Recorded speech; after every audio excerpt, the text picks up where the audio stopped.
नमस्कार, आपका अपना YouTube channel Hindi world Dinesh में आपका स्वागत है। दोस्तों, आज मैं वेन डायग्राम का ये 4 जो इम्पोर्टेंट क्वेश्चन है बताने के लिए जा रहा हूँ, जो कि ये एसएससी में या जीडी में पूछा हुआ प्रश्न है। तो चलिए 1 नंबर में देखते हैं क्या है। एग्जाम्पल 1 में है कि दी गई रेखाकृतियों में से कौन सी आकृति मेरठ और उत्तर प्रदेश के संबंध को प्रदर्शित करती है। तो दोस्तों, आप लोग को पता होना चाहिए कि मेरठ उत्तर प्रदेश में है। कहाँ है मेरठ है उत्तर प्रदेश में। ये मान के चलिए मेरठ है और मेरठ के ही अंदर है क्या है, उत्तर प्रदेश। ये आपको हो गया मेरठ, ठीक है ना दोस्तों। और ये आपको हो गया यूपी। क्या हो गया, यूपी। आपको पता होना चाहिए कि मेरठ कहाँ है, उत्तर प्रदेश में है। तो ये हमारा डायग्राम है, आंसर नंबर सी, ठीक है ना दोस्तों। तो ये हमारा आंसर सी हो जाएगा। उम्मीद करते हैं कि ये आपको समझ में आ गया होगा।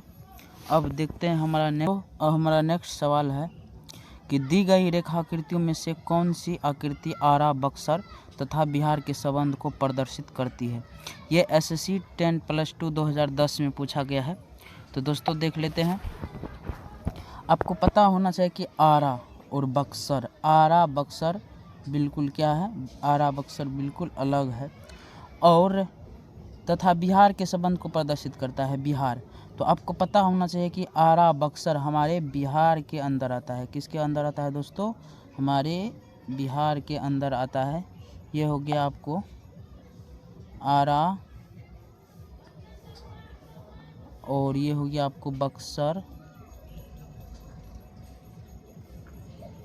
और ये आपको हो गया बिहार। तो आरा और बक्सर बिल्कुल अलग है। आरा और बक्सर क्या है दोस्तों, आरा बक्सर बिल्कुल अलग है।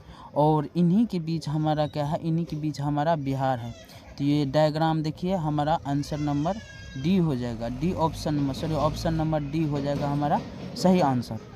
तो दोस्तों, उम्मीद करते हैं कि ये भी सवाल आपको बहुत बढ़िया से समझ में आ गया होगा।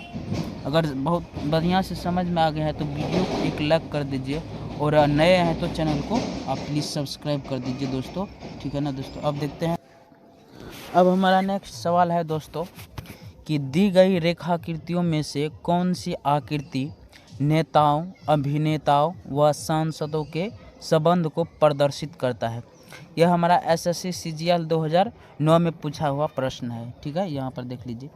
तो यहाँ पर हम सबसे पहले देखते हैं दोस्तों, आपको पता होना चाहिए कि अगर कोई लीडर होता है, कोई नेता होता है, तो वो अगर कोई नेता होता है तो वो अभिनेता हो सकता है। क्या हो सकता है, वो अभिनेता हो सकता है। अगर मान के चलिए कोई नेता है तो वो क्या हो सकता है, वो अभिनेता हो सकता है दोस्तों, वो अभिनेता हो सकता है। आपको पता होना चाहिए। अगर कोई अभिनेता है तो वो जो है ना दोस्तों, सांसद हो सकता है। क्या हो सकता है, सांसद हो सकता है। ये सांसद हो सकता है। ये ज़रूरी नहीं है कि वो सांसद है तो सांसद ही रहेगा, अभिनेता है तो अभिनेता ही रहेगा, या फिर नेता है तो नेता ही रहेगा। ये ऐसा नहीं है। कोई नेता अभिनेता हो सकता है, कोई सांसद हो सकता है। उसी प्रकार कोई सांसद अभिनेता हो सकता है और कोई अभिनेता नेता हो सकता है। उसी प्रकार दोस्तों, कोई नेता अभिनेता हो सकता है, कोई अभिनेता क्या हो सकता है, सांसद हो सकता है। तो ये जो है ना हमारा दोस्तों, इसका डायग्राम फाइनल डायग्राम हो जाएगा। अब देख लीजिए, फाइनल इसका डायग्राम हो जाएगा दोस्तों। ये तीनों एक दूसरे से मैच करता है। तो इसका डायग्राम ऐसे हो जाएगा दोस्तों, सिर्फ पेन लेना भूल गया। तो इसका डायग्राम ऐसे हो सकता है, ऐसे दोस्तों, इसका डायग्राम ऐसे हो सकता है। तीनों एक दूसरे से मैच होता है, ठीक है ना। तो ये हमारा ऑप्शन नंबर सी है। आप देख सकते हैं, ऑप्शन नंबर सी है हमारा ऐसा डायग्राम। आप देख सकते हैं यहाँ पर ऑप्शन नंबर हमारा सी इसका करेक्ट आंसर हो जाएगा, ठीक है ना। ऑप्शन नंबर सी हमारा करेक्ट आंसर हो जाएगा। अब देखते हैं दोस्तों हमारा नेक्स्ट सवाल। दोस्तों, अब हमारा नेक्स्ट सवाल है कि दी गई रेखाकृतियों में से कौन सी आकृति कानपुर, वाराणसी तथा मेरठ के संबंध को प्रदर्शित करती है। ये SSC CGL 2011 में पूछा हुआ प्रश्न है। SSC CGL 2011 में पूछा हुआ प्रश्न है। तो यहाँ पर दोस्तों आपको पता होना चाहिए कि कानपुर जो है ना दोस्तों, कानपुर हमारा अलग है और वाराणसी, कानपुर और वाराणसी में हमारा कोई संबंध नहीं है, ठीक है ना। कानपुर वाराणसी में कोई संबंध नहीं है। और तीसरा है मेरठ, इसमें भी कोई संबंध नहीं है।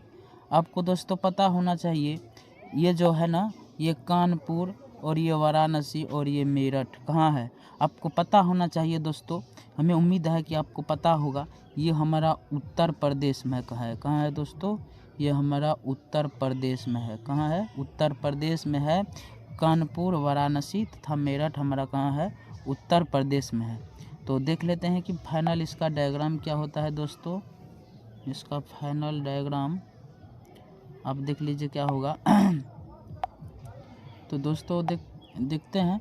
देखिए हम इससे पहले बनाए थे डायग्राम कि कानपुर क्या हो सकता है, कानपुर अलग है, वाराणसी अलग है, उसके बाद ये मेरठ अलग है, ये मेरठ अलग है। लेकिन हमको पता है दोस्तों कि ये जो है ना, ये तीनों कहाँ है, ये तीनों है हमारा यूपी में। लेकिन सवाल में आप देख सकते हैं, यहाँ पर सवाल में कहीं यूपी का कोई बात है नहीं, ठीक है ना। यूपी का कोई बात नहीं है। सिर्फ हमको इतना पता है कि यूपी में ये हमारा तीनों है, ठीक है ना दोस्तों। तो इसका फाइनल डायग्राम हो जाएगा अलग अलग, ये हो जाएगा दोस्तों, क्या हो जाएगा, ये अलग अलग डायग्राम इसका हो जाएगा। क्योंकि हमारा यूपी जो है इस सवाल में दिया हुआ नहीं है, यूपी का कोई बात है नहीं, इसलिए हमारा फाइनल डायग्राम जो है ये दिया हुआ है ए नंबर में। आप देख सकते हैं ए नंबर में यही डायग्राम है। तो हमारा इसका सही आंसर हो जाएगा ऑप्शन नंबर ए। दोस्तों उम्मीद करते हैं कि ये वीडियो बहुत ही आपको अच्छा लगा है। अगर अच्छा लगा है तो एक लाइक कीजिए प्लीज़ दोस्तों, और नए हैं तो चैनल को सब्सक्राइब कीजिए। थैंक्स फॉर वॉचिंग दोस्तों। तो चलिए अब मिलते हैं नेक्स्ट वीडियो में, ठीक है दोस्तों। तब तक के लिए जय हिंद।